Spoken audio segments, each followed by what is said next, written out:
Hello everyone, as you may know, December will bring us some news for Diablo 4. In a recent video, Diablo creator Udiju revealed details about Diablo 4 upcoming endgame event, the Abattoir of Zir. The event coming up on December 5 will pose a new challenge for players who have already finished the season journey. As far as Udiju is aware, players are not supposed to finish the last tier of Abattoir of Zir. Even ball lighting sources and hotter barbarians, two builds leading the tier list, are not supposed to complete the final challenge. In terms of general difficulty, Udiju thinks that characters that can survive against Nightmare Dungeon tier 100 elite monsters are going to be okay, competing in the event. Monster level in the Abattoir of Zir event goes beyond level 154, the Nightmare Dungeon maximum. As a result, players will have a harder time stacking armor as a defensive stat and reaching the damage reduction cap. Luckily enough, monster damage won't scale up that much, so it's not going to be the main limiting factor. Monster health, though, will be the main bottleneck in the Abattoir of Zir event. This event is a new seasonal event coming to Diablo 4 Season 2 Season of Blood. We'll go live with patch 123, Diablo next major content update scheduled to be released on Tuesday, December 5.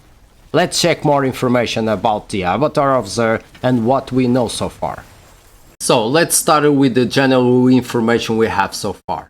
The Abattoir of Zir is described as an endgame pinnacle dungeon event and operates similar to Greater Rifts in Diablo 3. Oh, I like this. I really like it. Giving player 10 minutes to kill enough enemies to fill a progress bar that spawn a boss.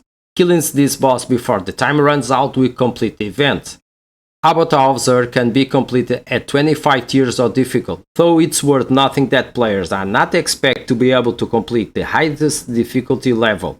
This according to Ujiro experience playing test the new event at BlizzCon. Please check, enemies in the Abattoir of Zir will exceed the maximum Nightmare Dungeon monster level, 154, and their health will scale accordingly, leading to longer and more challenging encounters. Monster damage will not scale as high as enemy health, but defensives are still expected to be a critical part of climbing Abattoir of Zir difficulty levels. So let's take a look of the rest. We have here a print screen, okay, the craft sale tiles. We can see the Bloodforge tiles are. This is the summoning, I think, of the event. So let's check more. Starting the event requires a player to craft a Bloodforge sigil with sigil pounder at the occultist, similar to the sigil used to start Nightmare Dungeon. Okay, this makes sense. Players will be able to craft a tier 1 Bloodforge sigil once completing the season journey. Completing the Abattoir of Zir will then allow players to craft a sigil for the next difficulty. Using the Bloodforge sigil will open a blood portal in Cad Bardu, dry step that grants access to the Abattoir. Okay, this is a very good endgame event, and I think they launched this to keep players occupied until the launch of the new season, the Season 3. So let's check more information about it.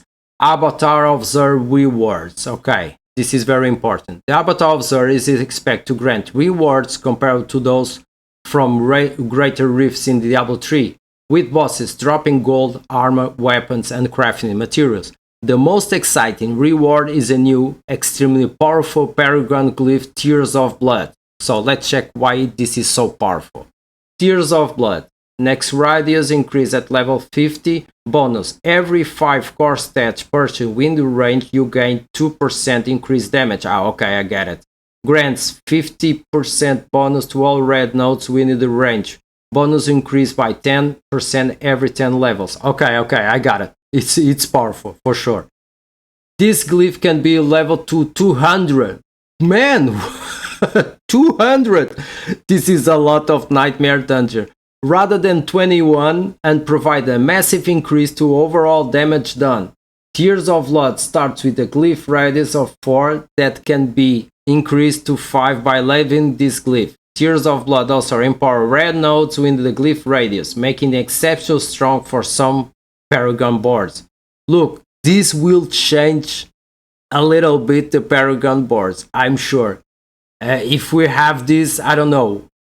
Probably they have to increase the difficulty of the other Nightmare Dungeon and boss.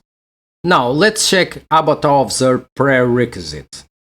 Unlocking the Abattoir of Zir requires players to complete all 7 chapters of the season journey. While some of the Season of Blood chapters are significantly more difficult to complete than the ones we saw in the Season of Malignant, there is still plenty of time to knock this out before the event ends.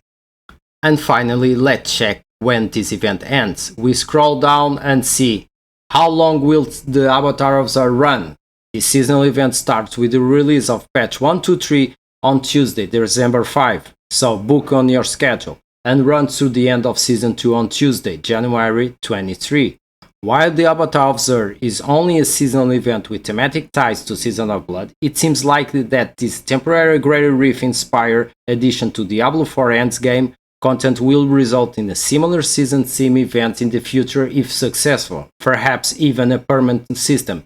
I think so. They are testing this if the players are happy or not, and probably they will keep this for upcoming seasons. So, I hope you liked the video and the news for Diablo IV, the upcoming event of Abattoir of Zir.